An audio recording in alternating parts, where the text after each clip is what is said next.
দর্শক স্বাগত জানাচ্ছি টিভেন24 নিউজ নেটওয়ার্কের নিয়মিত আয়োজন আর ডেমোক্রেসি অনুষ্ঠানে আপনাদের সাথে আছি আমি ইহসান জুয়েল। আমরা আলোচনাটি যখন করছি তখন পুরো বাংলাদেশ জেগে আছে একটা বিনিদ্র রজনী এবং উত্তাল রাজপথ উত্তাল, কারণ ইনকিলাব মঞ্চের মুখপাত্র শরীফ ওসমান হাদী তিনি মৃত্যুবরণ করেছেন। ইন্নালিল্লাহি ওয়া ইন্না ইলাইহি রাজিউন, এটি প্রধান উপদেষ্টা তার জাতির উদ্দেশ্যে দেওয়া ভাষণে জানিয়েছেন। এই ঘোষণার পরপরই ছাত্ররা রাজপথে নেমে এসেছে। ঢাকা বিশ্ববিদ্যালয় কেন্দ্রিক আন্দোলনটা শুরু হয়, পরবর্তীতে এটি ঢাকার বিভিন্ন এলাকা ছড়িয়ে পড়ে, দেশের বিভিন্ন এলাকা ছড়িয়ে পড়ে। রাতভর নানা অনাকাঙ্ক্ষিত ঘটনা ঘটেছে। প্রথম আলো, ডেইলি স্টারের মতো মূলধারার গণমাধ্যমের কার্যালয়ে জ্বালিয়ে দেওয়া হয়েছে। একই সঙ্গে বিভিন্ন জায়গায় সড়ক অবরোধ করা হয়েছে। আগামী শনিবার রাষ্ট্রীয় শোক ঘোষণা করেছেন প্রধান উপদেষ্টা। শুক্রবার জুমার নামাজের পরে বিভিন্ন মসজিদ থেকে বিক্ষোভ মিছিলের ঘোষণা দিয়েছেন বিক্ষুব্ধ ছাত্র জনতা। সবকিছু মিলে বাংলাদেশের রাজনীতিতে বেশ আলোড়ন তুলছে ওসমান হাদীর মৃত্যু।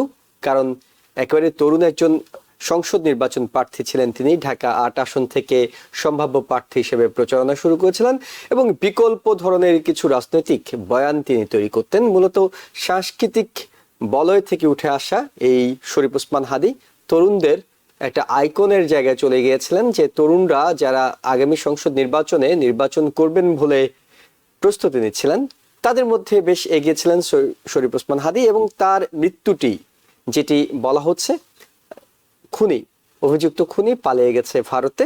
বাংলাদেশ সরকার থেকে নানা প্রচেষ্টা চালানো হয়েছে এবং এই আন্দোলনে একটি জোর দাবি উঠে এসেছে যে ভারত সরকারের উপর তারা যাতে ওসমান হাদীর খুনিকে অন্তত ফেরত দেয়।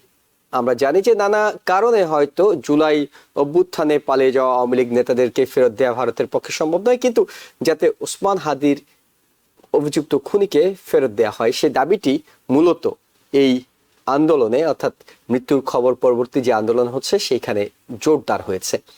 এর প্রেক্ষিতে অন্যদিকে অন্যান্য রাজনৈতিক দলগুলোও নানা প্রস্তুতি নিচ্ছে।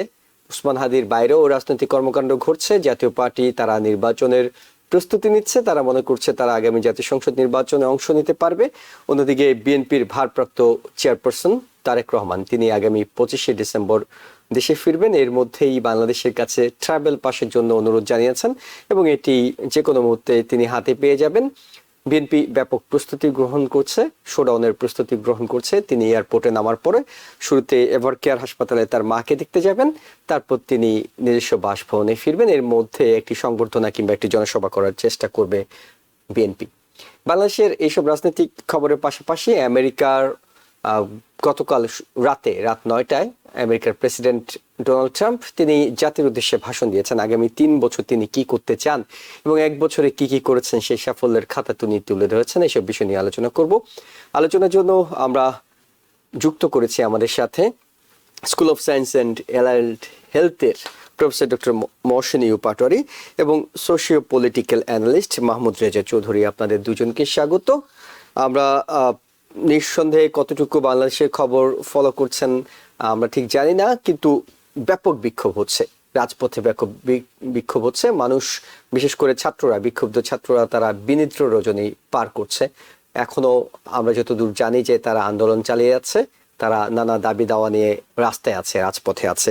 Professor doctor Mohsin U Patwari, আপনার কাছে জানি যে শরীফ ওসমান হাদী বেশ মোটামুটি 2-1 দিন ধরেই টের পাওয়া যাচ্ছিল যে তিনি হয়তো আর ফিরবেন না।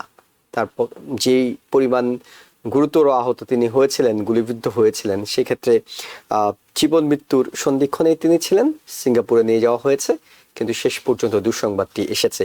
এই দুঃসংবাদ শুধুমাত্র হাদীর পরিবার, হাদীর 10 মাসের সন্তান, তার মা, তার বোনের জন্য শুধুমাত্র এত ছোট্ট গণ্ডির মধ্যে তো আসলে নয়, এটি পুরো বাংলাদেশের জন্যই এখন এক ধরনের দুঃসংবাদে পরিণত হয়েছে এবং রাজনৈতিক নানা হিসেব নিকেশ পাল্টাচ্ছে, উল্টাচ্ছে হাদীর এই মৃত্যুকে কেন্দ্র করে। আমি একটু শুনবো যে হাদীর মৃত্যুর পর আপনার তাৎক্ষণিক প্রতিক্রিয়া, কিংবা বাংলাদেশের রাজনীতিতে আগামী জাতীয় সংসদ নির্বাচন পর্যন্ত যদি আমরা আলোচনার মধ্যে রাখি সেখানে কি ধরনের প্রভাব ফেলবে বলে আপনি মনে করছেন? আপনাকে অসংখ্য ধন্যবাদ। নির্বাচনকালীন সময় বা নির্বাচনের আগে আপনার রাজনৈতিক যে সমস্যাগুলো হয় বা লোক মারা যায়, এটা কোনো নতুন ঘটনা না। গত দুইটা নির্বাচনও প্রায় ডজনের উপরে লোক মারা গেছে। কিন্তু এই ঘটনাটা বেশ গুরুত্বপূর্ণ এই জন্য যে যার কথা আপনি বলছেন যে হাদি, উনি জুলাই অভ্যুত্থানের সামনের সারির একজন নেতা ছিলেন। তার ব্যাকগ্রাউন্ডটা যদি আমরা দেখি, মাদ্রাসা থেকে এসে ঢাকা বিশ্ববিদ্যালয়ে পলিটিক্যাল সায়েন্স থেকে পাশ করেছে, তুখোড় বক্তা, তুখোড় ডিবেটার, সাংঘাতিক পটেনশিয়াল ইয়াং একজন ব্যক্তি, একজন স্বাধীন চেতা।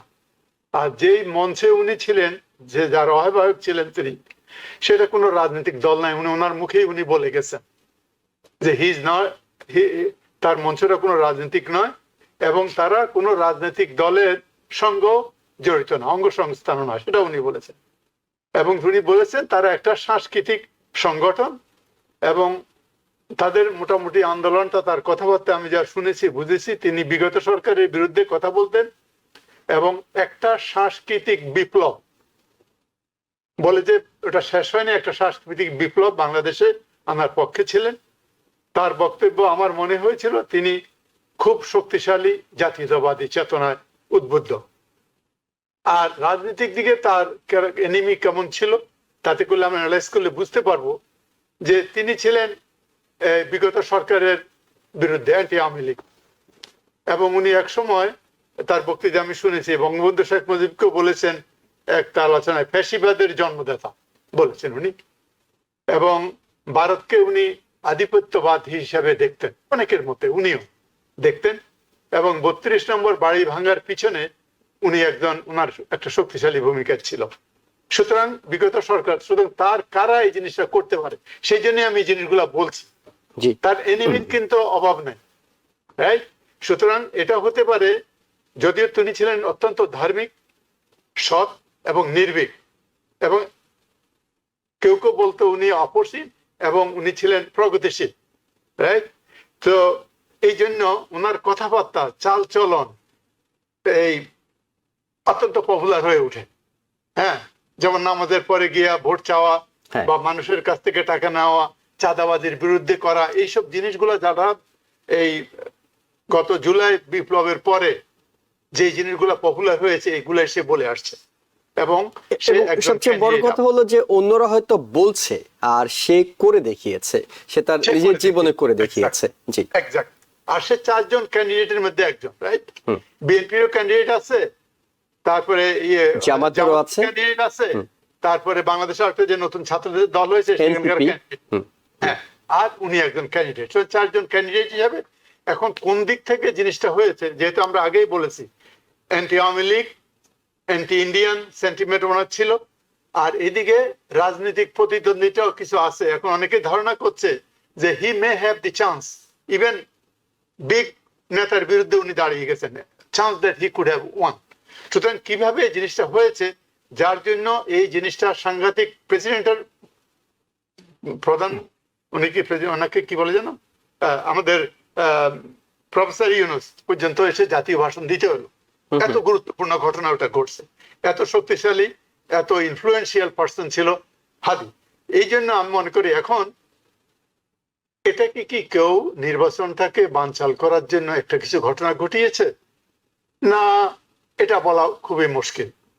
আর যেহেতু সে একজন পপুলার লোক, এই যে রাজনীতি একজন ক্যান্ডিডেট, তাদের যে একটা দেওয়া, কি বলে, প্রোটেকশন দেওয়া, সেই প্রোটেকশনটা তেমন একটা ছিল না বলে আমার মনে হয় না। রিক্সায় দাঁড়াইয়ে, ভ্যানে দাঁড়াইয়ে ক্যাম্পেইন করতো, রাইট? এইভাবে দেওয়া হয়নি আর কি। এবং এটা নিয়ে আমার মনে হয় যে রাজনৈতিক দলগুলো শক্তিশালী একটা, তারা সবাই এটাকে করেছে। আমিও যে হাদির যে ফ্যামিলি এবং তার শোক সন্তপ্ত পরিবারের প্রতি আমি সমবেদনা জানাচ্ছি। এটা হওয়া উচিত ছিল না, এটা কোনোদিন হওয়া উচিত না কোন রাজনীতিতে, রাজনীতি কেন, কোনো কাজে এটা হওয়া উচিত না। এটা আমাদের কন্ডেম করা উচিত সবাইকে। এবং এই জিনিসটা আমার মনে হয় যে এই দলগুলো প্রধান, বিশেষ করে আওয়ামী লীগ এবং জামাত, বিএনপি এবং জামাত, যে দুইটা দল আছে, তাদের একটা শক্তিশালী ভূমিকা নেওয়া উচিত, যাতে করে ইলেকশনটা কোনোভাবেই ডিসরাপশন না হয়। কারণ গণতন্ত্র আসতে হলে গণতন্ত্রের পথটা, আমাদের তো ডেমোক্রেসিটা এইসব দেশে কিছু হয় এত সোজা না। সুতরাং এটাকে শক্ত হয়ে নির্বাচনটা আমাদের করে নেওয়া, একটা গণতান্ত্রিক সরকার প্রতিষ্ঠা হওয়া আমাদের একান্ত জরুরি। সেই হিসাবে আমি মনে করি যে ছাত্রদের যে একটা আন্দোলনটায় আসছে, প্রতিক্রিয়াটা, এটা কিন্তু অস্বাভাবিক কিছু না। কারণ হাদি যেসব কথাবার্তা বলতো, ছাত্ররা তো নিঃস্বার্থপর। হ্যাঁ, ছাত্রদের ওই কথাগুলো পছন্দ হতো, আমি শুনে আমার পছন্দ হয়েছে। আবার একটু সমসাময়িক তো তারা তারা মানে হাদি তো খুব একটা সিনিয়র নয়, পাশ করে বের হয়েছে। এখন যারা আন্দোলনে নেতৃত্ব দিচ্ছে ছাত্রদের মধ্যে আসিফ, নাহিদ, মাহফুজ, আমরা সাদিক কায়েম থেকে শুরু করে সবারই খুব কাছাকাছি সিনিয়র ভাই। তো উঠানা বসাটা একসঙ্গে, এবং জুলাই অভ্যুত্থানেও একসঙ্গে আন্দোলন করেছে। সো তাদের ব্যক্তিগত জায়গা থেকেও তো আবেগ অনুভূতির জায়গাটা অনেক বেশি, কারণ তার সাথে সবার ব্যক্তিগত স্মৃতি রয়েছে। আমরা আসবো আপনার কাছে আবারও। মাহমুদ রেজা চৌধুরী, আপনার কাছে। আমি আশা করি এটা আর আর বাড়বে না, তাহলে ইলেকশনটা আমাদের ডিসরাপ্ট হতে পারে, সবাই এটা বোঝা উচিত। ওকে, সেই আলোচনায় আমরা আসবো। মাহমুদ রেজা চৌধুরী, আপনার কাছে একটু যাই। হাদির চরিত্রটাকে যদি আমরা একটু বিশ্লেষণ করি, দেখতে শুনতে খুব একটা ভালো নয়, আপনাদের মতো সুদর্শনও নয়। একেবারে চুল এলোমেলো থাকে, মাঝে মাঝে খেপে যায়, খেপে গিয়ে বিদ্রোহী কাজী নজরুলের কবিতা আবৃত্তি করা শুরু করে, কখনো কখনো মানে অকথ্য ভাষা ব্যবহার করেন। কিন্তু তিনি নির্ভীক। তিনি তার মৃত্যু নিয়ে তিনি সবসময় বলতেন যে মানুষের মৃত্যু আল্লাহ লিখে রেখেছেন। সো আমাকে যদি কখনো নিয়ে যায়, আমি একেবারে মিছিলের মধ্যে হাসতে হাসতে গুলি খেয়ে মরে যেতে প্রস্তুত আছে, আমার মাকে আমি বলে রেখেছি।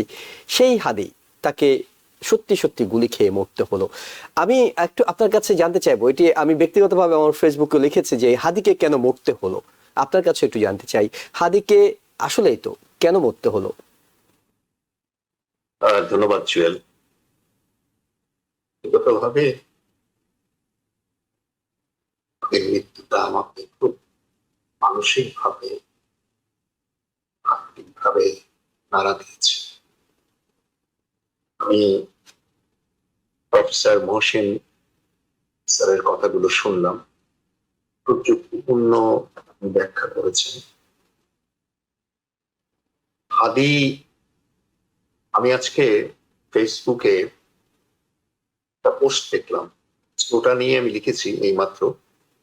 এখানে আমার একজন অগ্রজ এবং প্রিয় একজন নাট্যশিল্পী, উনি লিখেছেন, হাঁটুর বয়সীরাই পারে। আমার লেখাটার টাইটেলটা আমি তাই করেছি। যদি দেখেন যে জুলাই অভ্যুত্থানের সময় যারা শহীদ হয়েছেন, যারা সম্মুখে ছিলেন, তারা আমাদের মতো যারা ষাটোর্ধ্ব, তাদের হাঁটুর বয়স তারা। আবার যদি আপনি ব্যাকে যান, 1971 সালে যারা যুদ্ধ করেছিলেন, বন্দুক হাতে শহীদ হয়েছেন, তারাও সেই তরুণ বয়সীরই ছিল। তরুণরাই পারে। যেখানে কবিও বলেছেন যে এখন যৌবন যার যুদ্ধে যাওয়ার, এখন যৌবন যার যুদ্ধে যাবার সময়। হাদি অনেকগুলো কথা কোট করা যায়। একটা কথা হচ্ছে যে উনি খুব সাম্প্রতিক সময় আমাদের দৃশ্যপটে বা আমাদের মনোজগতে, আমাদের রাজনীতির অঙ্গনে উনি ধ্রুবতারার মতো, একটা ধ্রুবতারার মতো আমাদের দৃষ্টি আকর্ষণ, সবারই, ছোট বড়। উনি তার ব্যাপারে মৃত্যুর অনেক ওয়ার্নিং ছিল। তাকে অনেকে ফোন করে তার বাড়ি ঘর জ্বালিয়ে দেবার কথাও অনেকে বলেছে। তিনি তখন বলেছেন যে মৃত্যুর ভয় দেখিয়ে কোনো লাভ নাই, কারণ আমরা তো শাহাদাতের জন্যই মায়ের উদর হতে পৃথিবীতে পা রেখেছি। তাহলে তার মানিক। এবং উনি আরেক জায়গায় বলেছেন যে মৃত্যুর ফয়সালা হয় জমিনে না আসমান। অতএব মৃত্যুর ব্যাপারে ওনার মধ্যে কোন রকম ভয় বা কোন রকম শঙ্কা বা কোন রকম সন্দেহ বা কোন রকম পিছপা হবার ব্যক্তিত্বের অধিকারী ছিলেন না শরীফুল হাদি। হাদিকে মাত্র গত শুক্রবারে, আগামীকাল আমাদের এখানে শুক্রবার, দ্যাট ইজ 12ই ডিসেম্বর, তাকে ঢাকাতে একটা বেশ আপনার জনবহুল এলাকা, সেখানে তাকে কে বা কারা মাথায় গুলি করে আঘাত। তখনই একজন ফেসবুকে পোস্ট করেছিল যে হাদি চলে গেল, সেই তখনই উইদিন এ আওয়ার। হুম হুম। তারপর তো ব্যাপারগুলো আপনি দেখেছেন। স্যার একটা কথা বলেছেন, বলছে সাংস্কৃতিক আন্দোলন একদম প্রচন্ড জাতীয়তাবাদী আন্দোলনের প্রতীক হয়ে দাঁড়িয়েছে। এখন সংস্কৃতি, রাজনীতিও সংস্কৃতি। আপনার চলনে বলনে, আপনি জুয়েল আপনি এক জায়গায় বলেছেন আমাদের মতো দেখতে সুন্দর না এলোমেলো। আমি মনে করি একটা মানুষের সৌন্দর্য কখনোই তার চেহারা বা তার পোশাক বা তার শিক্ষাগত ডিগ্রিতে নির্ভর করে না, নির্ভর করে তার ব্যক্তিত্বে আর আদর্শে। আদি যে আদর্শটা স্থাপন করে গেছেন, আদির আরেকটা কথা আছে, এটা উনি বলেছেন যে আপনি বেঁচে থাকলেন 50 বছর, হুম হুম। কিন্তু কেন আপনার কোনো অ্যাচিভমেন্ট নাই। হুম তার হুম। চাইতে আপনি বসে যদি 5 বছরে মারা যান কিন্তু যদি কোনো অ্যাচিভমেন্ট থাকে, that makes sense, that makes you popular, that makes you remarkable and memorable. Hadi কিন্তু তার কথা রেখেছেন। আপনি যদি হাদির কয়েকটা কথা যদি ধারাবাহিকভাবে আপনি মূল্যায়ন করতে চান, দেখবেন যে হাদি কি তাহলে উপর থেকে বার্তা পেয়ে গেছিল যে সে বেশি দিন থাকবে না। তার মাকে সে বলেছে যে আমি তো মরতেই প্রস্তুত। এবং ওই যে আমাদের মধ্যে স্যার একটা ভালো কথা বলছেন, সংস্কৃতি, the culture, hmm hmm. the cultural absence and the sense and essence, everything is absent in our Bangladesh, especially in political side. আমরা কিন্তু এই যে আপনার আত্মঘাতী বাঙালি, আত্মঘাতী পলিটিশিয়ান, এবং আমরা যে রাজনীতিতে যে পরস্পরকে একেবারেই সহ্য করি না, মেরে ফেলতে চাই, জীবন নিয়ে নাশ করতে চাই, সেই সংস্কৃতিটা আজকে থেকে না, আমি বলবো 53 বছর থেকেই আসছে। হাদি যে কথাগুলো বলেছেন, আপনি যদি নির্মোহ দৃষ্টিতে দেখতে চান তাহলে দেখবেন কোনো কথা সে ভুল বলেনি। সে 72 সালের শাসকদের ব্যাপারে সে ভুল বলেনি, আবার সে 90-এর শাসকদের ব্যাপারে ভুল বলেনি, আবার সে বর্তমান সরকারের বিরুদ্ধেও ভুল বলেন। সব জায়গায় যে ব্যালেন্স তৈরি করেছেন। এবং হাদি এই কথাও বলেছেন এক এক আলোচনায় বা এক সাক্ষাৎকারে, যে আমি মনে করি যারা আওয়ামী লীগ করছে তাদের মধ্যে যারা ভালো মানুষ আছেন তারা নির্বাচন করুক, আপত্তি নাই। এই যে উনি বলেন না একবারে যে এই দলটাকে করে মিটিয়ে দাও, বিচ্ছিন্ন করে দাও। হ্যাঁ, কিন্তু তবু একটা জিনিস হয় কি, এখন যে আপনি হাঙ্গামা গুলো দেখছি আমরা, এখন যে প্রতিক্রিয়া গুলো দেখছি, আপনার ডেইলি স্টার এবং আর কি জানি বলে প্রথম আলোর অফিসে যে আগুন দেওয়া হয়েছে, আপনি যদি আমরা যদি একটু বিশ্লেষণ করি, what the role of Daily Star and Prothom Alo since 53 years, I mean যতদিন থেকে এরা আছে বাজারে, তাদের কি রোলটা ছিল সামাজিকভাবে? দালালি, একমাত্র রোল ছিল দালালি করা, কখনো এই ঘাটে নয়, কখনো ওই ঘাটে। কিন্তু একজন বাংলাদেশি, আমি আগেও অনেক আলোচনায় আপনাদের এখানে বলেছি, অন্য জায়গায় বলেছি, আমার কাছে বাংলাদেশ মানে প্রথম বাংলাদেশ আমার, শেষ বাংলাদেশ, জীবন বাংলাদেশ আমার, মরণ বাংলাদেশ। হাদি যেমন একবার একটা অনুষ্ঠানে শুনি বলেছেন যে জিয়া রহমান সাহেব ছিলেন আপনার কি জানি বলে মানে একজন বীর সৈনিক এবং মুক্তিযুদ্ধ উনি নেতৃত্ব দিয়েছেন, এবং উনি যখন হাঁটতেন মাইলের পর মাইল, যেহেতু উনি মিলিটারি মানুষ ছিলেন, উনি হাঁটতে পারতেন, ওনার সহযোগী অনেক সচিব টচিবরা বলতো স্যার আপনি তো মিলিটারি মানুষ, আপনি এত হাঁটেন, আপনার মতো আমি হাঁটতে পারি না। কিন্তু জিয়াউর রহমান সাহেবের কিন্তু অহংকারটা ছিল না যে সে মিলিটারি না সিভিলিয়ান, তার ব্যাপারেও একটা দুঃসাধ্যবোধ এবং একদম ইতিবাচক আপনার, আমি বলি না জাতীয়তাবাদ, উগ্র জাতীয়তাবাদের একটা ভূমিকা কিন্তু আছে, হিটলারেরও জাতীয়তাবাদী ছিলেন কিন্তু উগ্র, কিন্তু সেই তুলনায় আমি মনে করি আপনি জাতীয়তাবাদী হন, আপনার স্বকীয়তা, আপনার সার্বভৌমত্ব, আপনার সংস্কৃতিকে বজায় রাখে। এই প্রসঙ্গে আমি শুধু একটা কথা বলি, আপাতত শেষ করি। আপনি ডক্টর মোহাম্মদ শহীদুল্লাহ একটা রচনা আছে যেখানে উনি লিখেছেন, তুমি ইচ্ছা করলেই ইরানকে ভারত বানাতে পারবে না, আবার ভারতকে তুমি ইরান বা তুর্কিস্তান বানাতে পারো। আমাদের দেশে আমাদের মূল্যবোধ, আমাদের সংস্কৃতির একটা ডিফারেন্ট একটা আইডিয়া আছে। আপনি যদি কি জানে বলে আমার দেখা 50 বছর রাজনীতির যদি আবুল মনসুর সাহেবের লেখাগুলো পড়েন, ফুড কনফারেন্স, শেরে বাংলা হয়তো বঙ্গবন্ধু, এই বইগুলো যদি পড়েন দেখবেন যে আমার দেশের একটা নিজস্বতা আছে, বেশি দামে কেনা অল্প দামে বেচা, তার লেখাগুলো আপনি দেখবেন। সেই সংস্কৃতি থেকে, সেই মূল্যবোধ থেকে আমরা রাজনৈতিক স্বার্থে আমরা বিচ্ছিন্ন হয়ে গেছি অন্যের দালালি থেকে। আজকে একজন সাংবাদিক, দেশের অত্যন্ত, আমি নাম বলতে চাই না, অত্যন্ত নামি দামি বহু পরিচিত মানুষ, উনি লিখেছেন কোনো একজন সাংবাদিকদের উপর আক্রমণ হলে গণতন্ত্র বিপন্ন হয়, হতে পারে, কিন্তু তার আগে একজন সাংবাদিক হিসেবে তার হয়তো বলা দরকার ছিল যে কোনো মানুষের উপরই যে কোনো অন্যায় হলেই তাতেও গণতন্ত্র বিপন্ন হয়। ইট নট নেসেসারিলি যে সাংবাদিক হলেই বিপন্ন হয়ে যাবে। আর কিন্তু সেই সাংবাদিক কারা, আপনার অনেক সময় ভালো সাংবাদিকরাও অন্যায়ের মানে শিকার হন, কিন্তু অধিকাংশ ক্ষেত্রে দেখা যাচ্ছে তারা কোনো না কোনো ভাবে দালালি করার জন্য তাদের ফোন হচ্ছে। এবং আজকে যেটা ঘটছে সেটাও ওই একই রকম। আমরা অতিরিক্ত কিছুই পছন্দ করি না, কিন্তু হাদির মৃত্যুটা কি অতিরিক্ত না? আমাদের কাছে তাই মনে হয় যে হাদি চলে গেছে, কিন্তু লক্ষ্য হাদি কিন্তু সে রেখে গেছে। এবং সে যেমন বলছে আমি চলে যাব, কিন্তু আমার সন্তান তার প্রতিশোধ নেবে, আমার সন্তানের প্রতিবাদ করবে। আমার মনে হয় হাদির মৃত্যু হয়তোবা বাংলাদেশের রাজনীতির সংস্কৃতিতে একটা পরিবর্তন আনলেও আনতে পারে, আনুক, তাই আমি প্রার্থনা করি। ধন্যবাদ। জি, অনেক ধন্যবাদ। মৌসুমী পাটোয়ারি, আপনার কাছে একটু জানি, সেটা হলো যে হাদির মধ্যে জাতীয়তাবাদের যে বিষয়টি আপনি নিজেই উল্লেখ করেছেন, তিনি প্রচন্ড ভারত বিদ্বেষী ছিলেন, কিংবা ভারতের যে আধিপত্যবাদ, সে আধিপত্যবাদের বিপক্ষে ছিলেন। তিনি তার বক্তব্যে, তিনি তার কথামালায়, তিনি তার কাজকর্মগুলোতে ভারতের ব্যাপারে, ভারত যে বাংলাদেশে আগ্রাসন চালায় সে ব্যাপারে সচেতন করার চেষ্টা করতেন। এবং এখন পর্যন্ত আইন শৃঙ্খলা বাহিনী হাদির যে অভিযুক্ত খুনির কথা বলছে, সেই খুনি বলা হচ্ছে ভারতেই পালিয়ে গেছে, ভারতেই আশ্রয় নিয়েছে।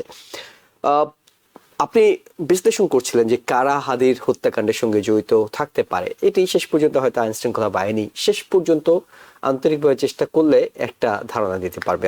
আমি হয়তো তেমন কিছু বলতে পারবো না, কিন্তু যেটি আপনার কাছে জানতে চাই সেটা হলো, হাদির এই মৃত্যু বাংলাদেশের রাজনীতিতে নতুন কোনো মোড় তৈরি করবে কিনা, নতুন কোনো আলোর সন্ধান দেবে কিনা, কিংবা এই এখন যারা বিদ্বেষের মধ্যে জড়িয়ে আছে, আগামী ফেব্রুয়ারির 12 তারিখ নির্বাচন হবে, 13 তারিখ ক্ষমতায় চলে যাব, এই মোহের মধ্যে পড়ে যারা নানা আতাত, ষড়যন্ত্র, নানা কিছুর সঙ্গে জড়িয়ে পড়ার কথা ভাবছেন, হাদির মৃত্যু তাদের বিবেককে সামান্যটুকু নাড়া দেবে কিনা, কিংবা তাদেরকে জাগ্রত করবে কিনা? আসলে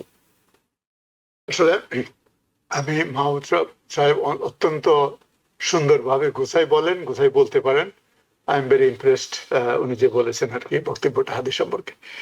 হাদির এটা আমরা অত্যন্ত শকড। হাদির মতো একটা উদীয়মান নেতা, সৎ, এই ধরনের একটা লোকের আমাদের দরকার ছিল, সত্যিকার ভাবে দরকার ছিল। আই ফিল রিয়েলি তার বক্তব্য শুনে।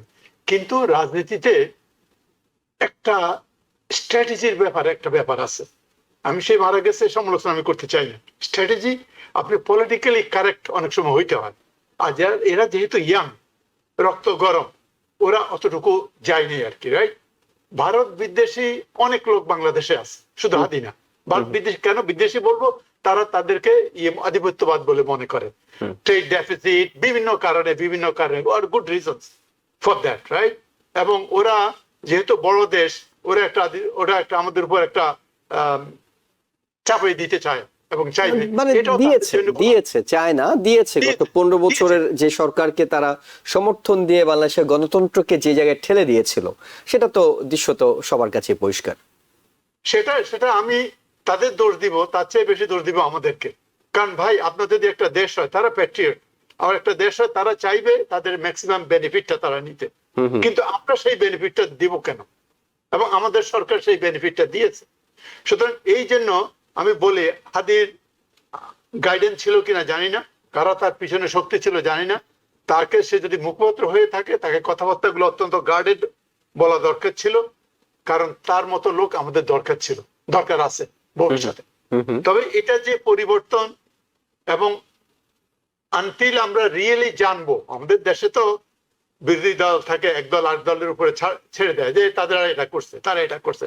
সত্যিকার ভাবে আমরা খুনিদেরকে যদি আমরা পাই, right, it is easy to say that ওই তারা ওইদিকে চলে গেছে, অমুক করছে তমুক করছে, আনটিল উই নো দ্যাট মোটিভটা কি। এটা কি একটা রাজনৈতিক হত্যাকাণ্ড because of the election system, না নেতৃত্বের কোন দল ফিউচারে, না তাকে দেখছে এ তো সাংস্কৃতিক যে কথাগুলো বলতেছে, এটা তো অত্যন্ত শক্তিশালী কথা, ওটা দিয়েই সাংস্কৃতিক বিপ্লব করে বাংলাদেশকে সেলফ আইডেন্টিটি একটা ক্রিয়েট করা আর কি। এটা একটা বিরাট ব্যাপার। এটা it can be threat from other people to. এটা আমি মনে করি যে প্রেসিডেন্ট এর গুরুত্ব দিয়েছে। আমার মতে হয় সংস্কৃতির পরিবর্তন কি হবে, যে এর পরেও যে কোনো গন্ডগোল হবে কিনা এটা আমরা বলতে পারি না। তবে আমাদের আরো কতগুলো কথা আমি জাস্ট একটা দেই। সে একটা কথা বলছিল যে যদি কু হয় তাহলে ক্যান্টনমেন্টের সব ইট খুলে নিয়ে আসবে। ওই ইয়াং পার্সনরা যেসব কথাবার্তা বলে আর কি, সেটাই বলছে তাকে স্ট্র্যাটেজিক হইতে হইতো। আমার মনে হয় তার মুরব্বীর অভাব ছিল পিছনে, যারা একটু গাইড করতো, পলিটিক্যাল গাইডেন্স আর কি, even professor and others. But আমার মনে হয় যে কিছুটা তো শিক্ষা হবে আমাদের নেতাদের, যে সামনে একটা নির্বাচন আসছে। আমি চাই যে নির্বাচনটা হোক, সঠিকভাবে হোক, একটা গণতান্ত্রিক সরকার আসুক। ভালো খারাপ মানুষের ভোট দেওয়ার অধিকার পাক, অনেকদিন পরে হলো, তাহলে অন্ততপক্ষে বিশ্বাসযোগ্যতা মানুষের বাড়বে আস্তে আস্তে। তো সেই হিসাবে আমার মনে হয় কিছু একটা পরিবর্তন হবে, যে তাদের প্রোটেকশনটা তারা নিতে চেষ্টা করবে, প্রত্যেক যারা ক্যান্ডিডেট। মানে এই মৃত্যুর সঙ্গে নির্বাচন বানচাল করা কিংবা 12 ফেব্রুয়ারি নির্বাচন হবে না এমন একটি পরিস্থিতি তৈরি করার কোনো সম্পর্ক দেখছেন কিনা আপনি, মৌসুমী পাটোয়ারি? লিসেন, এটা এটা এটা ক্যান বি ওয়ান।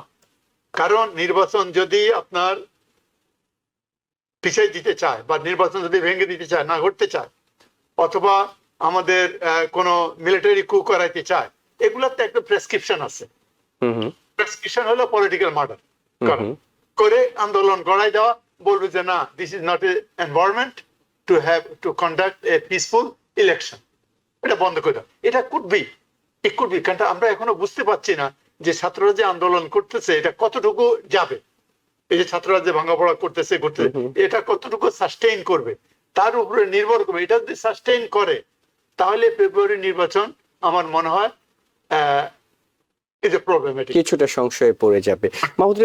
মেজর যে দুইটা দল তারা কিন্তু একটু ঠান্ডা ভাবে কথা বলছে, কিন্তু তাদের স্বার্থ কিন্তু এখন বিএনপি জামাত, এদের কিন্তু স্বার্থ নির্বাচনটা করা। সুতরাং এটা করতে পারলে এটা আমাদের জন্য ভালো হবে। এটা কিন্তু ডিস্ট্রাক্ট যেন আমরা না হই, এটাই আমি আশা করি। জি, মাহমুদ রেজা চৌধুরী, আপনার প্রথম বাংলাদেশ আমার শেষ বাংলাদেশ, সেই গানের সূত্র ধরেই বলি, বিএনপির কথা বলি। বিএনপির এটি দলীয় সঙ্গীত। বিএনপি রাজপথে এখন পর্যন্ত নির্বাচনের দাবি যতটা উত্থাপন করছে, কিন্তু যে প্রেক্ষিতে তারা নির্বাচনটা পাচ্ছে, অর্থাৎ জুলাই এই আন্দোলন, সেই জায়গায় কেমন যেন একটা পিস টান দিয়ে থাকে। ওসমান হাদি গুলিবিদ্ধ হওয়ার পর যে সর্বদলীয় প্রতিরোধ সভাটি হয়েছিল, সব দল গিয়েছে, বামপন্থী, ডানপন্থী, বিএনপি, জামাত, এনসিপি, এবি পার্টি, সবাই গিয়েছে। বিএনপি যায়নি, সংহতি জানিয়েছে।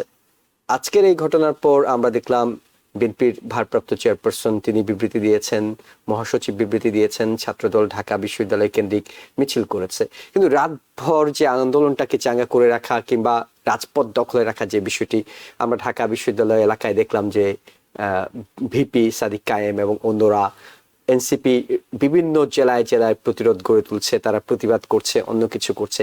বিএনপিকে কেন যেন একটু জুলাইয়ের ব্যাপারে মানে একটু গা ছাড়া দিয়ে থাকা কিংবা একটু সরে থাকার প্রবণতা দেখা যায়। অর্থাৎ বিএনপি সবচেয়ে বেশি চাইছে ইলেকশনটি হোক। এখন সামনে যে পরিস্থিতি তৈরি হতে পারে, সেক্ষেত্রে আমরা অনেক সময় দেখছিলাম যে বিএনপি একলা চলনীতিতে যাচ্ছিল, তাদেরকে দূরে রেখে। এখনো কি বিএনপির মধ্যে একটা এই ভাবটা আসা, এই বোর্ডটা আসা দরকার যে সবাইকে নিয়ে নির্বাচনটা করি না কেন, না হয়তো আসলে গণতন্ত্র অনিশ্চিত, যে কোনো সময় হতে পারে। ধন্যবাদ জুয়েল, বেশ লম্বা প্রশ্ন করেছি। জি, আসলে তো আমি খুব সংক্ষেপে উত্তর দিতে পারি, চেষ্টা করতে পারি। সেটা হচ্ছে যে ব্যক্তিগতভাবে আমি, যেমন এটা আমার আজকে দেশ রূপান্তরে ছাপা হয়েছে লেখাটা, জোট এবং বেজোটের রাজনীতি। ব্যক্তিগতভাবে আমি মনে করি না ধরেন বিএনপি, আওয়ামী লীগ, জামাত ইসলাম এদের কারো যতটুকু এদের প্রভাব আছে মানুষের মধ্যে বিভিন্ন বিষয়, তাদের কারো জোটের দরকার। জোট আপনার কেন করা হয়, সেটা হলো আপনি অন্যকে একটু দুর্বল মনে করান এবং এমন সব লোকদেরকে আপনি নেন যাদের সদস্য সংখ্যা 2 জন, সে এবং তার স্ত্রী, অথবা সে আর তার ছেলে, এছাড়া বেশি না, অথবা হাতে গোনা কয়েকজন। এই জোটদেরকে নিয়ে আপনি আন্দোলন করতে চান এবং এদের সাথে আপনি সহযোগিতা করেন নিজের নিজের স্বার্থ অনুযায়ী। তারপর আপনি হয়তো দেখেছেন, আপনার হয়তো মনে আছে যে যখন এই জোটের ইতিহাসটা যদি দেখেন, যুক্ত ফ্রন্ট 1953-তে যুক্ত ফ্রন্ট সৃষ্টি হয়, সেই যুক্ত ফ্রন্টও কিন্তু 1 বছরের বেশি টিকে থাকতে পারে। তখনকার মতো বাঘা বাঘা নেতা শেরে বাংলা ফজলুল হক সাহেব, সরওয়ার্দী সাহেব, মৌলানা পাশান, তাদের ফলেও এই জোটকে তারা ধরে রাখতে পারেনি। তারপর এই জোট নিরপেক্ষ বা জিনিসটা হয়ে গেল কি আপনার 90-এর আন্দোলনের পর হয়ে গেল জোটের রাজনীতি। এবং আমাদের একজন রাজনীতিবিদ বলেছেন আওয়ামী লীগকে, যখন আওয়ামী লীগ তার জোটের এই অংশীদারকে একটু কম পাত্তা দিত, তখন উনি বলেন 16 আনা হতে হলে 4 আনার দরকার আছে। তার মানে আপনি অন্যভাবে স্বীকার করে নিলেন আপনার রাজনীতিটা 4 আনার জন্য, 16 আনার জন্য। এটা একটা দিক। কেন জোটের বিষয়টা, কেন বিএনপি একলা চলো, আপনার কথা একলা চলো নীতি অনুসরণ করতেছে। বিএনপি যদি সত্যিকারের দেশপ্রেমিক হয়, আমার এখন প্রশ্ন আছে, আসলে কি তারা ক্ষমতাটা তাদের কাছে মূল? যদি হয় এবং সেটা যদি তারা প্রমাণ করতে পারে, তাহলে কিন্তু তাদের আর জোটে দরকার, তারা একাই চলতে পারে যদি চায়। এখন একাত্মতা ঘোষণা করা, জোটে যোগদান করা, সবার সাথে হুক্কা হুয়া বলার, প্রত্যেকটা জিনিসের একটা কিন্তু পার্থক্য আছে। এখন আপনি বিএনপি সভাপতি কারণে হাদির মৃত্যুতে ওইভাবে তারা অংশগ্রহণ করতে চাচ্ছে না, যদি এর পেছনে অন্য কোনো রাষ্ট্রের কোনো ভূমিকা থাকে, সেই রাষ্ট্রকে বিএনপি খেপাতে চাচ্ছে। সোজা কথা, ভারতকে বিএনপি খেপাতে চাচ্ছে না। যদি ভারতের কোনো ইন্ধন বা ভারতের কোনো আপনার গ্রিন সিগন্যাল থেকে থাকে এই হাদি হত্যার ব্যাপারে, অতএব সেখানে সে যেতে চাচ্ছে না। সে চাচ্ছে এই ইলেকশনে হাদি আপনার ভারতের একটা সাপোর্ট যেন তার কাছে থাকে। আলটিমেটলি কি থাকবে এটা এখনো বলা যাচ্ছে না, কারণ বিএনপি আসুক বা যেই আসুক, বাংলাদেশে যে আমরা 53 বছর ধরে রাজনীতির যে অপসংস্কৃতি দেখছি, এটা দূর হবে না, এটা একটা বিষয়। তাই মনে করি যে বিএনপির ভূমিকা এখন, যদি বিএনপি যদি কোনোভাবে প্রকাশ্যে বা জনস্রোতের সাথে, কারণ এখন পর্যন্ত আন্দোলনটা কিন্তু ঢাকা কেন্দ্রিক, যদি লক্ষ্য করে থাকি ঢাকা কেন্দ্রিক, এটা যদি এই কয়েকদিন, আগামী কয়েকদিনে যদি পুরো বাংলাদেশে ছড়িয়ে যায়, তখন যদি বিএনপি নিজেকে ডিস্ট্যান্ট রাখতে চায়, তাহলে বিএনপি ভুল করবে। এবং আমার আরেকটা জিনিস মনে হয় যে আজকের মাঠের বিএনপি বা বাংলাদেশে বসে বিএনপির নেতারা, বৃদ্ধ নেতারা যে সমস্ত কথাবার্তা আলোচনা করছেন, তার সাথে তারেক জিয়ার একটা মৌলিক পার্থক্য সৃষ্টি হয়ে গেছে আমার কাছে মনে হয়। তার যে চিন্তা, তার যে প্রোগ্রেসিভনেস, তার যে সহনশীলতা আছে তার বক্তব্যের মধ্যে, সহনশীলতা, এবং সেটা কিন্তু ভিন্ন। এবং সেটা নিয়ে বাংলাদেশে 25শে ডিসেম্বর রাত্রে তারেক জিয়া নেমে কতটা তার কন্ট্রোলে রাখতে পারবে বিএনপিকে, বোঝা কিন্তু কঠিন। বিএনপি কিন্তু, তারেক জিয়া কিন্তু ব্যক্তিগতভাবে ভারতের খুব একটা বন্ধুও না, ভারত তাকে দেখতেও পারে। অতএব সেখানে একটা চ্যালেঞ্জ আছে। কিন্তু ভারতের বন্ধু হচ্ছেন এই কি জানি বলে বিএনপির যারা এখন নেতৃত্বে আছেন, রিজভী সাহেব, গয়েশ্বর সাহেব, তারপরে আপনার কি জানি বলে সেক্রেটারি জেনারেল ফখরুল ইসলাম সাহেব, ফখরুল, তারপর আরেকজন আছেন সালাউদ্দিন আহমেদ। এরা কিন্তু সবাই বিএনপিকে এখন মানে হোল্ড করে, মানে বিএনপির আপনার স্তম্ভ হয়ে গেছে। এদের সাথে কিন্তু আমার যতটুকু তারেক জিয়াকে আমি শুনছি গত কয়েকদিন, আমার মনে হচ্ছে যে একটা পার্থক্য আছে। তারেক জিয়া একাই বিএনপি না বিএনপিকে নিয়ে তারেক, একটা প্রশ্ন কিন্তু আমাদের সম্মুখে আছে, এবং সেই প্রশ্নের সম্মুখীন হবেন তারেক জিয়া নামা মাত্র। এবং এই ঘটনা, এই যে ফিয়াটের মৃত্যুটা, এটা কিন্তু এখন যোগ হয়ে গেল, এবং পাশে খালেদা জিয়া অসুস্থ আছেন। আরো একটা জিনিস কি যোগ করা যায় কোনোভাবে, সেটি হলো তারেক রহমান দেশে না ফিরতে চাওয়ার পিছনে দৃশ্যত যে কারণটিকে সামনে নিয়ে আসা হয়েছিল, সেটি হলো তার ব্যক্তিগত নিরাপত্তার বিষয়টি। যখন শরীফ ওসমান হাদির মতো একজন মানুষের মৃত্যু হয় এবং তার ঠিক আগে আগে তারেক রহমানের দেশে ফেরার তারিখ ঘোষণা করা হয়, এবং সেই তারিখটি কি কোনো কারণে অনিশ্চিত হয়ে যেতে পারে, যে ওসমান হাদির মৃত্যু তারেক রহমানের ব্যক্তিগত নিরাপত্তার জন্য ঝুঁকি, এই বিষয়টি কি তলীয় হতে পারে, বুঝছেন? তবে আমি সেটা মনে করি না যে এর জন্য এটা, এর জন্য সেটা। আরেকটা ব্যাপার আছে, রাজনীতি করতে হলে মৃত্যুর ঝুঁকি থাকবেই, বিশেষ করে আজকের রাজনীতি থাকবেই, এটা খুবই স্বাভাবিক। তবে এটা দিয়ে, হাদিকে দিয়ে তারেককে কোনো ওয়ার্নিং দেওয়া হচ্ছে কিনা এটা আমরা বলতে পারি, যেটা আমি এখনো দেখি নাই, বোঝা যাচ্ছে না। এখন যে তারেক জিয়া নামার পর যে তারেক যদি এইভাবে যদি আততায়ীর হাতে গুলিতে নিহত হয়, তাহলে বলা যায় হ্যাঁ এটার সাথে এটার একটা সম্পর্ক ছিল, কিন্তু এখন পর্যন্ত বলা যাচ্ছে না। তবে হ্যাঁ, এটা বলা যায় তারেক জিয়ার মৃত্যুর ঝুঁকি, তারেক জিয়ার জীবনের ঝুঁকি এবং তারেক জিয়ার নেতৃত্বের ঝুঁকি বিএনপিতে এখন অনেক বেশি। কারণ তারেক জিয়াকে ব্যবহার করবে এই বিএনপি, না বিএনপিকে ব্যবহার করে Tarique Zia, it will be a one debatable question the moment he will arrive in Bangladesh. That's we are looking forward to see what happens. Okay, professor doctor Mohsinur Patwary, Tarique Rahman 25 December ফিরবেন, সময় মিনিট কয়টা সেগুলো এর মধ্যে ঘোষণা চলে এসেছে। মূল যে বিষয়টি আপনার কাছে জানতে চাই, তারেক রহমানের এই ফেরা কি বিএনপির মধ্যে, বিএনপি যে নির্বাচন কেন্দ্রিক অবস্থা সেখানে তাদের প্রচারণায়, তাদের উদ্দীপনায়, তাদের জনসমর্থনে কোনো টার্নিং পয়েন্ট হবে কিনা? অবশ্যই বাংলাদেশের পরিবারতান্ত্রিক রাজনীতিতে, ব্যক্তিগতভাবে আমি বলি বাংলাদেশের রাজনীতি করি না, বাংলাদেশ থেকে কিছু পাওয়ানোর নাই, কিন্তু এই ফ্যামিলি তান্ত্রিক যেটা পরিবারতান্ত্রিক রাজনীতি কোনোদিন আমার পছন্দ ছিল না, এখনো করি না। রাইট? এটা ঠিক না, এটা এটা কোনোদিন ঠিক না। এই পরিবারতান্ত্রিক রাজনীতি, এটা আমাদের জনগণ এর জন্য দায়ী, এবং আমাদের জনগণ দায়ী। এই জনগণ কিন্তু ওই বেগম জিয়াকে এখনো সাংঘাতিক ভাবে তারা পছন্দ করে, এবং বেগম জিয়ার ছেলে হিসাবে তারেক জিয়াকে তারা পছন্দ করে। তো আমি মনে করি তারেক জিয়ার যে ফ্যামিলির যে ট্রেডিশন, জেনারেল জিয়ার ছেলে, বেগম জিয়ার ছেলে, সেই হিসাবে আমাদের দেশের জনগণ তার প্রতি একটা সাংঘাতিক ভাবে, একটা নমনীয় সাংঘাতিক ভাবে তার একটা পছন্দ আছে তার। এটা এটা আমাদের ইনহেরিটেন্স থেকে যেটা আসে আর কি।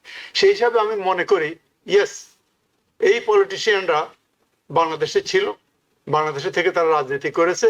তারেক জিয়া বিদেশে ছিল, গত 17 বছর না 18 বছর বাইরে ছিল, সেখানে ছিল, তার সমালোচনা ছিল। সে বিদেশে থেকে রাজনীতি করে দেশে আসে না। তার যদি বাংলাদেশে রাজনীতি করতে হয় তাকে দেশে আসতে হবে। যেটা মাহবুব সাহেব বলছেন যে এটা কিন্তু সঠিক, এখানে রাজনীতি করবা, এই রিস্কটা তুমি নিবা। তবে হাদির মতো তার সেই রিস্কটা নাই, কারণ সে বুলেট প্রুফ গাড়িতে চলবে, তার সিকিউরিটি অ্যাপারেটাস থাকবে, সেই হিসাবে তাকে ওইভাবে চলতে হবে। সে ওই ভ্যানের উপর দাঁড়ায় বক্তৃতা দিবেন, সুতরাং তার সিকিউরিটি একটু অন্য ধরনের আছে, তার শত্রুগুলো একটু অন্য ধরনের হবে। প্রফেসর ডক্টর মহসিনুর পাটোয়ারি, মানে হাদির শত্রু চেয়ে তারেক রহমানের শত্রুগুলো একটু অন্য ধরনেরই হবে। মানে এই সিকিউরিটি নিয়ে বুলেট প্রুফ গাড়িতে সেনাবাহিনীর একেবারে এসএসএফ থাকা অবস্থায় বাংলাদেশে শেখ মুজিবুর রহমান, জিয়াউর রহমানের হত্যাকাণ্ডগুলো কিন্তু অনেক কিছুর ইঙ্গিত দেয়, অনেক সিকিউরিটি ছিল না। কিন্তু সেটা তো আপনার আর্মি থেকে হয়েছে, এখনো আমরা উড়িয়ে দিচ্ছি কেন আর্মির বিষয়টি? এটা এটা আমার যতটুকু জানি। তো এই যে কথাটা আমি বললাম, মানে উনি 1.5 বছর তো ফেরেননি, কোনো না কোনো কারণ তো ছিল। আরো অনেক কারণ বলে, ইমিগ্রেশন ইস্যু ছিল, কি অনেক কিছু ব্যাপার আছে। যাক, এখন কথা হলো যে বাংলাদেশ থেকে যে ওনারা রাজনীতি করেছে, এখনো বাংলাদেশের জনগণ ওই ফ্যামিলির প্রতি তাদের যেই, মানে বিএনপি যারা করে তারা তো মির্জা ফখরুলের শিষ্য কিংবা তার সমর্থন করে না, সালাউদ্দিন আহমেদকে সমর্থন করে না, তারা ওই জিয়াউর রহমানকে সমর্থন করে। তার আদর্শ, তার পরিবারের নেতার সন্তানদের প্রতি তাদের আনুগত্য রয়েছে বিএনপি নেতা কর্মী, এটা নিঃসন্দেহে। হ্যাঁ, আপনি দেখেন এটাতে উদাহরণ আছে তো, বঙ্গবন্ধু শেখ মুজিব মরে যাওয়ার পর আওয়ামী লীগের ইতিহাস আমরা শিখা হচ্ছে আওয়ামী লীগের কি অবস্থা, কোন পর্যায়ে ডক্টর কামাল হোসেন শেখ হাসিনাকে নিয়ে আসলো। তারপরে আওয়ামী লীগের ভাগ হইলো কয়বার, রাইট? কোনো ভাগ হয়ে কিছু টিকতে পারেনি, কারণ ওনার ইতিহাস জানে। ওই জিয়া ফ্যামিলি যতদিন আছে ওই ভাগ হইয়া ওই গজার মাছের বাচ্চার মতো এদিক সেদিক যাবে, কিন্তু কোনো কাজ হবে না। কেউ এলডিপি করবেন, কেউ বিকল্প ধারা করবেন, অনেক প্রমাণ তো আমাদের কাছে আছে। এলডিপি করেছে, বিকল্প ধারা করেছে, অনেক কিছু করেছে, কিছু হবে না। অথচ ভাঙ্গে হয়তো অন্য দলের সাথে যাবে। কিন্তু আমার মনে হয় আমাদের দেশে যে ট্রেডিশন দেখছি, ইতিহাস দেখছি, আমি লেখ থেকে শিখছি, বিএনপি তারেক জিয়ার পিছনে যতদিন বেগম জিয়া বেঁচে আছে, তো বেগম জিয়ার মতো তারেক জিয়ার ওই পপুলারিটি নাই। কিন্তু তাকে এই যে কথাবার্তা আপনি বললেন, সে তার কথাবার্তার ধরনে আলাদা, ইয়াংদের মতো আলাদা। সে আস্তে আস্তে কিন্তু সে করে নিবে, ইয়াংদের কাছ থেকে সমর্থন নিবে। আমার মনে হয় না ওটা বিএনপির মধ্যে অত ডিসরাপশন হবে। যেগুলা করবে ওগুলা আউট হয়ে যাবে। তবে একটা বড় দল তো, সিট আছে আপনার 300টা, রাইট?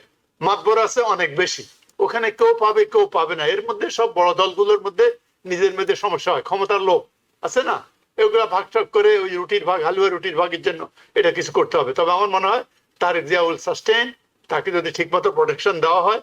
যদি আমি এগেইন বলি, পরিবারতন্ত্রকে আমি কোনোদিন পছন্দ করি না, এখনো করছি না, but this is what we have, this is what we have to go for. জি, মোহাম্মদ রেজা চৌধুরী, আমি যতদূর বুঝেছি আপনি সম্ভবত যে আভাসটি দেওয়ার চেষ্টা করেছেন সেটা হলো তারেক রহমান ফিরবেন ঠিকই, কিন্তু একক নেতৃত্ব কিংবা দলের মধ্যে যে একক সিদ্ধান্ত দেওয়ার বিষয়টি, সেটি তার হাতে থাকবে না। এর মধ্যেই হয়তো কারো না কারোর সাথে বিএনপির বেশ কয়েকজন নেতার নাম আপনি বলেছেন, তাদের বাইরেও অনেক নেতা থাকতে পারে, তাদের মধ্যে কেউ কেউ বাদও যেতে পারেন। হয়তো প্রতিবেশী রাষ্ট্রের সঙ্গে এক ধরনের সমঝোতা হয়েছে যে আমরা এইভাবে বিএনপি চাই, তার প্রমাণ চাক কিংবা না চাক, বিএনপি তোমরা পার্টি হিসেবে এইভাবেই আসলে বিএনপি কিংবা বাংলাদেশকে পরিচালনা করবে। এ ধরনের একটি বিষয় যদি হয়ে থাকে, সেক্ষেত্রে তারেকের সঙ্গে মতের পার্থক্য থাকলেও, ভারতের কথাই বলি, প্রতিবেশী দেশ কেন বলবো, নাম ধরেই বলি ভারত, তারেক রহমানের সঙ্গে যদি মতের পার্থক্য থাকে, কিন্তু তারেক রহমান এককভাবে সিদ্ধান্তগুলো নিতে পারবেন না। দলের মধ্যেই এক ধরনের অসন্তোষ কিংবা এক ধরনের একটা বিকল্প মত তৈরি হয়ে গেছে। আপনি কি এমনটি বলতে চেয়েছেন? অনেকটা। আপনি যদি দেখেন যে বাংলাদেশ কিন্তু কিউবান, আমাদের মনে রাখতে হবে, কিউবা কিন্তু এককভাবে আমেরিকার মতো একটা বড় দেশের সাথে আপনার তার আত্মমর্যাদা এবং সার্বভৌমত্বের সম্মান নিয়ে নেতৃত্ব নিয়ে দাঁড়িয়েছে। এখন তারেক জিয়া কি আপনার ফিডেল ক্যাস্ট্রো হবে? নেভার, হতে পারবে না। আরেকটা মহসিন স্যার বলেছেন, আমি একটু বর্ধিত করে বলি, পরিবারতন্ত্রের ব্যাপারে স্যার বলেছেন যে উনি একেবারেই সমর্থন করেন। এটা কেউ সমর্থন করবে না, তাতে পরিবারতন্ত্রের সবচেয়ে বড় অন্তরাটা হচ্ছে আপনার অন্যরা সামনে এগুতে পারে না, অন্য নেতৃত্ব প্রতিষ্ঠা হতে পারে। পরিবারতন্ত্র কিন্তু শুধু বাংলাদেশে না, পাকিস্তানে আছে, নেপালে আছে, ভারতে আছে, এমনকি আমেরিকায় আছে। বুশ পরিবার, নেহেরু কেনেডি পরিবার, ট্রাম্প পরিবার, পরিবারতন্ত্র তো, তাই না? আপনার ভারতেও আছে একই বলা। তবে ভারতে পরিবার, নেহেরু পরিবার একটা বিশাল ভূমিকা রাখে। নেহেরু পরিবারের উত্তরসূরি ইন্দিরা গান্ধী যে চৌকুশ নেতা, যে প্রজ্ঞাবান নেত্রী ছিলেন, তার মতো প্রজ্ঞাবান নেত্রী বা চৌকুশ নেত্রী কিন্তু আমাদের এই ভারত পাকিস্তানের মধ্যে আমরা দেখি নাই। পাকিস্তানের ভুট্টো পরিবার। তো এই পরিবারতন্ত্র থেকে বেরিয়ে আসতে হলে আমাদের আরো কিছু রক্তক্ষয় হবে, আরো কিছু সংগ্রাম হবে, আরো কিছু শিক্ষা দীক্ষার প্রয়োজন হবে, তারপরে যদি পাই। এখন আপনি যেটা জুয়েল প্রশ্ন করেন যে তারেক জিয়া যদি আসে তাহলে সে প্রভাবিত হবে কিনা অন্য কোন ব্যক্তি বা দল বা গোষ্ঠী বা শ্রেণী দ্বারা, আমি বলি যে হতে হবে। কারণ বাংলাদেশের রাজনীতি করতে হলে উনি ওই এককভাবে চির উন্নত মমশির বলে উনি কিন্তু সেটা পারবেন। সেটা পারার পক্ষে ওনাকে কোনো না কোনো ভাবে, যদি উনি চান যে বিএনপি রাষ্ট্র পরিচালনা করুক 4 বছর 5 বছর, তখন তাদের কোনো না কোনো জায়গায় আপোষ করতে হবে। তবে সেই আপোষটা যেন আওয়ামী লীগের আপোষ না হয়, তবে সেই আপোষটা যেন আমার প্যান্ট লুঙ্গি খুলে দিতে না হয়, সেই আপোষটা যেন আমার বর্ডারে কিলিংস না হয়, সেই দিকে যদি উনি লক্ষ্য রাখতে পারেন। ওনার একটা কথা, তারেক জিয়া যদি মনে করেন যে আমি তোমার কথা বা তোমার সাথে আমার অন্যান্য যেসব সমস্যা আছে সেগুলোকে আমি চেষ্টা করব কমিয়ে আনার জন্য, সমস্যাগুলোকে আমার তোমার সহযোগিতা আমি বেশি করার জন্য চেষ্টা করবো, বাট সাবজেক্ট টু আমার সার্বভৌমত্বের উপর একটা কণাও করতে দেবে, নো ম্যাটার হোয়াট। আপনি মরে যান, আপনি দায়িত্ব না পালন করেন, তাহলে আপনাকে তারেক জিয়াকে মনে রাখবেন। এবং আপনার সামনে ওসমান হাদি উদাহরণ তৈরি করে গেছেন। হ্যাঁ, ওসমান হাদি উদাহরণ। আর যদি উনি তা না করেন, উনি যদি সেই পূর্ববর্তী সরকারের মতো নম করেন এবং উনি যদি ভারতের আধিপত্যবাদ, কথাটা ঠিকই, আনুগত্য প্রদর্শন করেন, তাহলে তারেক জিয়া, বিএনপি এরাও আপনার ভেসে যাবে। এমনকি জামাতও যদি আজকে মনে করেন ক্ষমতায় আসে, তারাও যদি কোনো তারাও দেখবেন ভারতকে নম করবে। আমাদের সবচেয়ে বড় অসুবিধা হচ্ছে এই জায়গাটায় যে আমাদের প্রতিবেশী আমাদের সুপ্রতিবেশী হতে পারে। আমাদের প্রতিবেশীরা আমাদের অভিভাবক হয়ে গেছে, আমাদের প্রতিবেশীরা আমাদের উপর দাদাগিরি চলে। আপনি হয়তো লক্ষ্য করবেন ভারতের মিডিয়া যেভাবে বাংলাদেশের প্রতিদিনের ঘটনা নিয়ে মানে মানে ওঠা বসা করেন, যেভাবে চিৎকার করেন, যেভাবে লাভ দেন, যেভাবে ভবিষ্যৎবাণী করেন, বাংলাদেশের কোনো মিডিয়া কখনো কি ভারতের কোনো ব্যাপারে এভাবে করেন? ওয়াই ভারত? কারণ ওনারা মনে করে যে বাংলাদেশ ওই ভারতের আরেকটা প্রভিন্স, ওই ভারতকে বাংলাদেশকে যা বলবো আমরা তাই তাদের শুনতে হবে। Please stop it. কারণ হাদি আমাদেরকে সংকেত দিয়ে গেছে, নো মোর। এই আপনি স্যার যেটা বলেছেন কালচারাল বিপ্লব, সেটা দরকার। আমরা 53 বছরে আমরা শুধু ভৌগোলিক স্বাধীনতাটুকু পেয়েছি, আমাদের অর্থনৈতিক স্বাধীনতা পাইনি, আমাদের সাংস্কৃতিক স্বাধীনতা পাইনি। এগুলো সব আমরা বিক্রি করে দিচ্ছি নিজেদের ক্ষমতার কারণে, only for to hold and protect, secure my power. Awami League যা করেছে, যেভাবে, যেটা আপনার শেখ হাসিনা বলেছে, আমি ভারতকে যা দিয়েছি ভারত তা চিন্তাও করতে পারে। কেন দিয়েছি? একমাত্র উদ্দেশ্য হলো যে secure my power, my authority. আমি মনে করি যে বিএনপি যদি একই পথে অগ্রসর হয়, তাহলে আজকের কালকের ইতিহাস তো ইতিহাস লেখা হবে 50 বছর পর, তাই না? তখন লেখা হবে যে আসলে দেশের বন্ধু কে ছিল, শত্রু কে ছিল, আর দেশের আসলে সত্যিকারের জাতীয়তাবাদী কারা ছিল। স্যার, মানে জুয়েল একটা কথা বলেছেন যে আপনি একটা কথা, ওটার উত্তর একটু দেই, যে প্রথম বাংলাদেশ আমার শেষ বাংলাদেশ, এটা বিএনপি জাতীয় সঙ্গীত। তো এই সঙ্গীতটা যখন হয় তখন বিএনপি ছিল না, এবং এই সঙ্গীতটা হওয়ার পেছনে, এবং জিয়াউর রহমান সাহেব যেহেতু উনি খুব বাংলাদেশের ব্যাপারে খুব জাতীয়তাবাদী নেতা ছিলেন, উনি এটা পছন্দ করেছেন, তাই বিএনপিরা গায়। কিন্তু আমার সোনার বাংলা, আমি তোমায় ভালোবাসি, এটাকে যেন আমার রবীন্দ্রসঙ্গীত বিদেশি কবি তৈরি করেছে বলে উৎখাত করে দিতে পারি না। ঠিক তেমনি ভাবে প্রথম বাংলাদেশ আমার শেষ বাংলাদেশ। আচ্ছা জুয়েল, জাস্ট এক সেকেন্ড, যে উনি যে খুব সুন্দর বলেছেন একটা কথা, কি রাজনীতি আপনারা যারা লেখেন বলেন, এই যে রাজনীতিতে এই যে কম্প্রোমাইজ আর্ট অফ একটা আর্ট, আপনাকে পলিটিক্সে থাকতে হলে কম্প্রোমাইজ করতে হবে। আমি মনে করি ওই কম্প্রোমাইজটা হইতে হবে প্রথম উইদিন দি কান্ট্রি। একটা বিরাট সংগ্রামের মাধ্যমে এই একটা সরকারের পরিবর্তন হয়েছে, এবং আমি যদি মনে করি যে বিএনপি যদি 300 সিটে 300 সিটও পায়, তাহলে আমার মনে হয় আমাদের ইউনিটির জন্য অ্যাটলিস্ট নেক্সট 5 ইয়ার্স একটা আমি কি বলবো ওটাকে, কিছু ইউনাইটেড আর কি, জাতীয় সরকার গঠন করে, ওই গঠন করে আমরা ইউনিটি যদি দেখাতে পারি, তাহলে আমাদের প্রতিবেশীরাও সুযোগ পাবে না। They will not get chance to inflict anything to us. At the same time, ভারতের সাথেও আমাদের ডিপ্লোম্যাটিক্যালি ডিল করতে হবে। আমরা তো আমাদেরকে আইসোলেট করতে পারবো না, ভেরি স্ট্র্যাটেজিক ওয়েতে আমাদের ডিল করতে হবে। ওদের আমাদের যেমন দরকার, আমাদের তাদের দরকার। আমার মনে হয় আমাদের তাদের দরকার বেশি, কারণ আমাদের স্ট্র্যাটেজিক জিওপলিটিক্যাল পজিশন যেটা, ওদের নর্থ ইস্টকে ভালো রাখার জন্য আমাদের তাদের দরকার। সুতরাং ওই লিভারটাও আমাদের ইউজ করা দরকার, ওই ট্রাম্প কার্ডটা আমাদের ইউজ করা দরকার, but diplomatically, not shouting, you know. মানে হুমকি দমকি দিয়ে না, একেবারে সেভেন সিস্টার আলাদা করে দেবো, অমুক করবো তমুক করবো সেসব না বলে। না না, এগুলো ঠিক না, কিন্তু এগুলো কিন্তু ঠিক না, কারণ আপনি আমাকে কাজে পরিচয় দিতে হবে। মানে এই ক্ষেত্রে আপনারা সঠিকই বলেছেন যে ভারত তো আসলে সবসময় এই কার্ডটাই খেলতো, যে তুমি যদি আমার কথা না শুনো অমুককে কিন্তু নিয়ে আসবো, কারণ জানে যে অমুক আর তমুকের মধ্যে ভয়ঙ্কর একটা শত্রুতা, মানে বাংলাদেশের বিএনপি আওয়ামী লীগের মধ্যে। তারা যদি এক হয়ে কাজ করতো, তাহলে হয়তো ভারত এই কার্ডটা ঝুলানোর সুযোগ পেত না। কিন্তু একটা কথা বলে আসলে শেষ করতে চাই, সেটা হলো বিভিন্ন মানুষের মধ্যে তো আসলে মতের পার্থক্য থাকে। হয়তো প্রথম আলো ডেইলি স্টার তাদের সম্পাদকীয় নীতি, মালিকদের নীতি নানা কারণে অনেকের অপছন্দের হতে পারে, কিন্তু এটা ঠিক যে বাংলাদেশের অনেক বিষয়ে, গণতন্ত্রের অনেক বিষয়ে তারা চর্চা করে, কিংবা তারা তাদের পাঠকদের সামনে সেটা তুলে ধরার চেষ্টা করে। সবচেয়ে বড় কথা, আপনি যখন এরকম মূলধারার দুটি গণমাধ্যমের উপরে এরকম একটি রাতের বেলা আগুন জ্বালিয়ে দেবেন, আমি একেবারে স্পষ্ট করে আপনাদেরকে বলে দিতে পারি, আগামীকালকে ভারতের সংবাদ মাধ্যমগুলো শুধু নয়, পশ্চিমা সংবাদ মাধ্যমে হেডলাইনটা এরকমই হবে যে বাংলাদেশের জঙ্গিরা কিংবা উগ্রবাদীরা স্বাধীন সাংবাদিকতার উপর হামলা করেছে, যেটি হয়তো বাংলাদেশের ইমেজের জন্য কিংবা এই হাদির যে আদর্শটা প্রতিষ্ঠা করার ক্ষেত্রে প্রথম আলো কিংবা ডেইলি স্টার পুড়িয়ে দেয়া কি লাভ আনবে আমি ঠিক জানি না। তবে আমার কাছে মনে হয় এই ধরনের বিষয়গুলো থেকে যদি বিরত থাকা যায় তাহলে অনেক বেশি ভালো। কারণ আমি আবারও বলছি, আগামীকাল হেডলাইনগুলো হবে বাংলাদেশের উগ্রবাদীরা দুটি সংবাদ মাধ্যমে জ্বালিয়ে দিয়েছে। এটি বাংলাদেশের জন্য সুখকর কিছু নয়।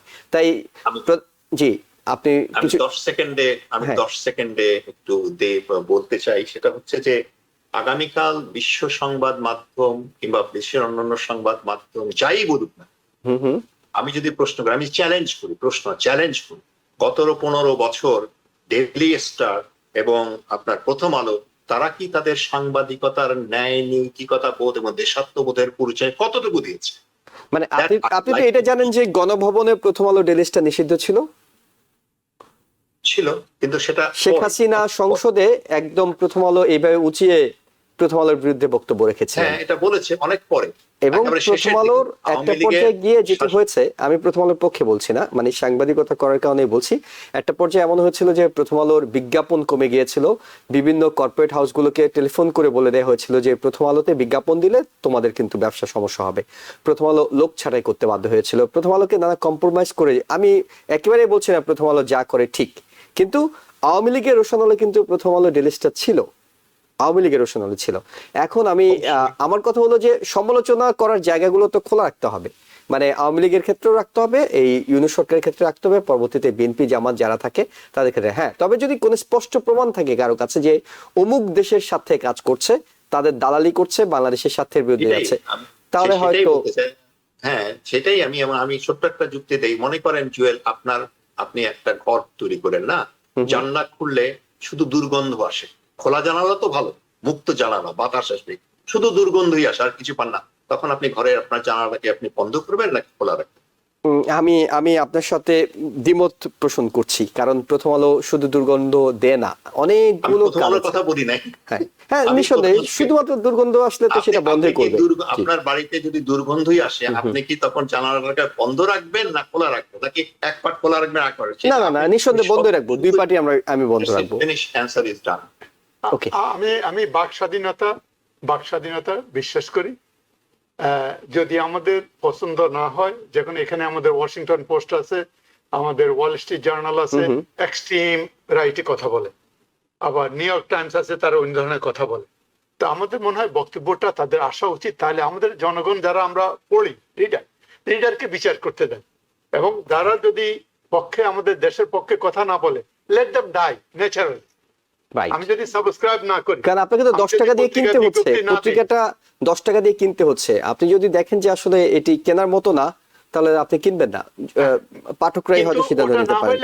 ওই যে আমরা একটা কথা কি, আমি ওই ফ্যাসিস্ট কথাটা যে আমরা বলি যে আমরা এই পত্রিকা 2-3টা পত্রিকা রাখবো, 4টা পত্রিকা রাখবো, রাইট? তো আমরা কিন্তু সেই দিকে যেন না যাই। ওকে, আমরা হয়তো বিতর্কটা অনেক লম্বা সময় চালাতে পারতাম, আমাদের সময় বেশ আগে শেষ হয়ে গেছে। তারপর আমরা এনজয় করছি ওনার সাথে ওনার কনভারসেশন। নিঃসন্দেহে আমরা আসলে ভিন্ন মতটা দর্শকদের সামনে দিয়ে দিই, দর্শকরাই আসলে বিবেচনা করার সুযোগ পান। অনেক ধন্যবাদ মাহমুদ রেজা চৌধুরী এবং প্রফেসর ডক্টর মহসিনী পাটোয়ারী, আপনাদের দুজনকে আপনাদের মূল্যবান সময় মতামতের জন্য। দর্শক, আগামীকাল আবারও রাত 8টায় আওয়ার ডেমোক্রেসি অনুষ্ঠান দেখার আমন্ত্রণ জানিয়ে শেষ করছি। ভালো থাকবেন। টিবিএন 24 টেলিভিশন দেখতে আজই কল করুন 7187776556। লগ ইন করুন www.totalcablebd.com। নিউ ইয়র্ক থেকে সম্প্রচারিত টিবিএন 24 টেলিভিশন বিশ্বজুড়ে বাঙালির কণ্ঠস্বর।